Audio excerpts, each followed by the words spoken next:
Any collector will tell you, an eye for detail is very, very important. One small thing can be the difference between a $10 Power Ranger and a $100 Power Ranger.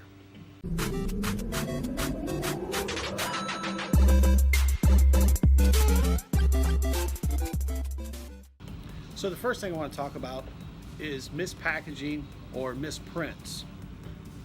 So right here I have a Alpha 5 in Zordon, but it's not an Alpha 5 in Zordon. It's actually a Putty Patrol. So this was mispackaged, and how many people would walk by this and even know the difference? Well, people of the age would know, but most people just walk by and not think of anything else. Now, if you look this up on eBay or anywhere else on the internet, you can't find one like this that's mispackaged. You can find the Alpha 5 in the Zordon, and you can find a Putty Patrol, but you cannot find a mispackage like this, which makes it extremely rare and quite valuable. So this next one, I'm going to show you one at a time and see if you can see the difference. Here's number one.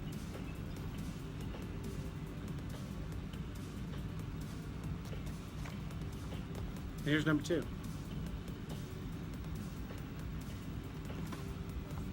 Did you see it?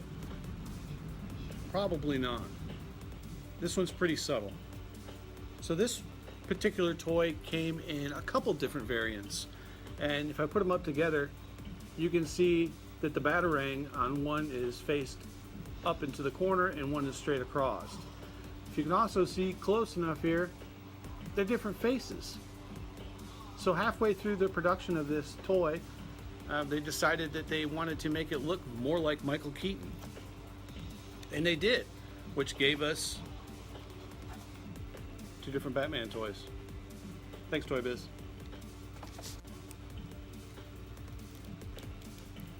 So you're at a toy store, or you're at a flea market or a garage sale, and you come across some of these.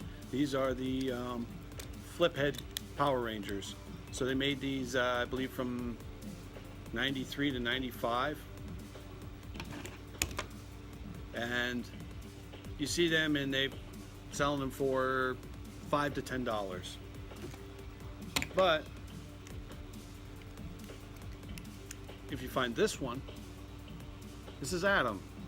Adam replaced Zach, and they replaced him when they're almost done producing the toys, which makes this extremely rare. This is very sought after by Mighty Morphin Power Ranger collectors. So if you're interested, we've got one. So what I have here is two copies of Pro Wrestling for the NES. This is something that not a whole lot of people know about, and this is what's called a 3-screw. 1, 2, 3 screws. This one is a 5-screw. These ones are a little harder to find. These were their earlier productions, and the difference is that some of these contained an actual Famicom board in them instead of an NES board. What they did is they took an adapter, and the bottom part of it is an adapter, and the top part of it is actually a Famicom game. Some collectors really look for just the 5-screw variants of the black labels. So another NES variant. I know everybody's seen these. These are the Tenjin NES cards compared to a regular one. So Tenjin is actually a subsidiary of Atari, and Atari and Nintendo couldn't make a deal that worked for both parties to produce games for the NES. So they started making essentially pirated games and selling them in stores until they got sued.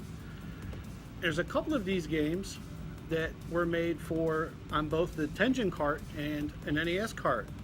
And say for the Miss Pac-Man had a Tenjin cart. That goes for about $30.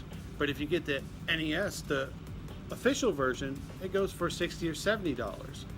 On the reverse, if you get the Tenjin Tetris game, it goes for $70, where a regular old NES Tetris goes for about $10. So you can see it goes both ways when you get into variants. So a couple announcements. Every Friday night is Magic. Friday Night Magic from 6 to 9. We're very, very, very close to being a core store, which will be able to give out DCI points. We've been working a lot with the Waycross gaming community to get some kind of Warhammer stuff going. Maybe a paint night, maybe some kind of league, so watch for that. Another thing, next month, August 4th, we are doing a Halo 3 tournament. Go to the page or Facebook page to see all the details about it, but make sure that you are registered by the 25th of July to get in that. We just got done with a Smash Brothers tournament a couple of weeks ago. Went very well. We're trying to plan these things out ahead so we can get people registered, so we know how many people that we can expect to come. Okay, so I'm on my way back to the store to edit the video that you're watching now, and I made another pickup, and the pickup just happened to go perfectly with the video that I was making. And so this is what we found. Oh, you can see it. I'll take a better picture of it. But if you can't see it, it's a 1980 Yoda, and these Yodas came with a couple of variances, and this one just happens to have two variances. It has the brown snake, and it has the Pac-Man eyes. The most common ones came with an orange snake, and they just came with round eyes. So the fact that this one has both variances is extremely rare, and usually you see these Yodas, if they're complete like this, go for $20 to $30. This one right here, when I get back in, I'm going to look it up, but last time I checked, these go for anywhere from $80 to $100. So big difference, big difference. Small changes, big difference, especially for Star Wars collectors. Once again, another great find, and hope he finds a good home. We got a lot of fun stuff coming up, so subscribe, like, hit that little bell, and we'll keep the videos coming. Let go of everything.